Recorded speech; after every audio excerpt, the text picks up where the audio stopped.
First Nations elders are the holders of knowledge, storylines and songlines. And in a new series of 1+1, special correspondent for The Voice referendum, Dan Borsha, sits down with elders right across Australia. And tonight's episode features Aboriginal and Torres Strait Islander Social Justice Commissioner June Oscar. Let's take a look.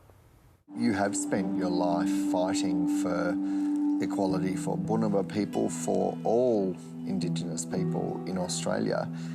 Do you think that that is a fight that will be left to your great-granddaughter that you're caring for and for others that are just children now? Well, I hope that they don't have the fight on some of the things that we can resolve now.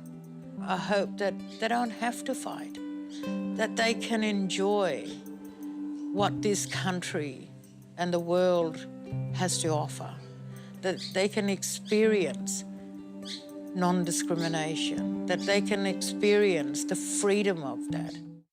June Oscar there. Well, Dan Borsha joins us now from Canberra. Dan, hello to you. This is such a beautiful piece. I've seen what you've written online as well and devoured it, quite frankly. What can we all expect from the series? Yuma, good morning, Lisa. Great to be with you here from Ngunnawal Country in Canberra.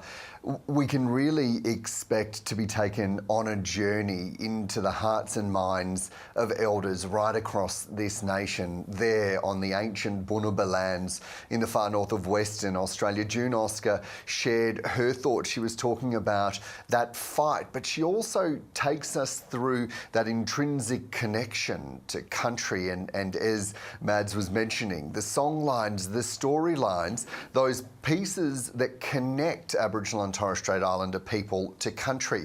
In Wilmarangal on Murrawarri land, Fred Hooper talks to us about the spirits and the ancient stories of the spirits that go up to the stars and come back down with a falling star where they stand behind the enormous river gums. And then when a baby is born, it's those spirits that go full circle and jump into the baby as it takes its first breath, continuing that connection right up to sitting on the banks of the Daly River, practicing Tadidi with Miriam Rose Ungama Bauman, which is to listen deeply. And Lisa, it gave me pause to reflect that it's something that I don't do a lot, and I suspect many of us don't, is to just stop and listen to the world around us.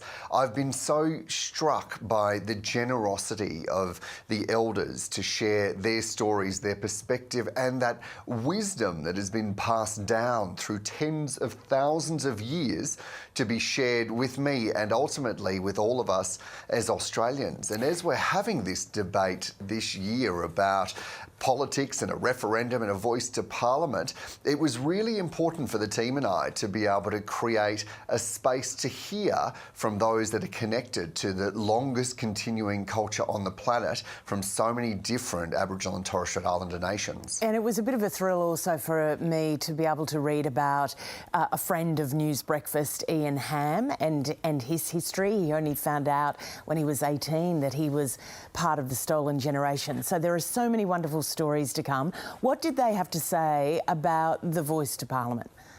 Yeah, and just on Ian, it was amazing to sit with him on his traditional lands where he always felt like he had that connection but didn't quite know why. There was a sense of having place but not understanding the depth of that. And I tell you what, Lisa, as I was sitting there listening to him, I was feeling the same about my own life and my own journey. And as I've been having this conversation around the nation, it's very much a contemporary experience for many Aboriginal and Torres Strait Islander people. But as we were travelling around, one of the questions that I sought to ask was about the voice to Parliament. And we heard from June Oscar saying that she was very much for it and that she saw it as a way to have voices at the table when policy was being developed to ensure that there were perspectives right across the development of that policy. Miriam Rose at Ngayu in Daly River told me that she was unsure. She wasn't clear about where she was going to land. She felt like she needed more information. Fred Hooper on Wilmarangal country told me that he would be voting no, that he walked out of the Uluru Dialogues at Uluru in 2017, and he said that there needs to be a different conversation, that he's worried there hasn't been the right engagement with First Nations people. And this is what we really captured in that question alone, was the breadth of perspectives that there are in the Aboriginal and Torres Strait Islander community, those who were calling for treaty first or a bigger focus on sovereignty, many saying that yes, this was a mechanism that was a step in the right direction. So what we tried to do was to explore the complexity and the nuance of this debate that sadly is often diminished down to headlines or grabs in Parliament. This was about expanding that conversation and bringing all Australians into that. Hey Dan, thanks for your efforts on all of this. Appreciate it. And tonight's episode of 1+1, The Elders, featuring June Oscar, airs at 9:30 p.m. this evening on ABC TV and anytime, anywhere, of course, on ABC iView. You can also catch it on ABC Listen. And there's also a great piece that Dan's done, as Yes. Lisa was saying, on the website as well, the ABC News website.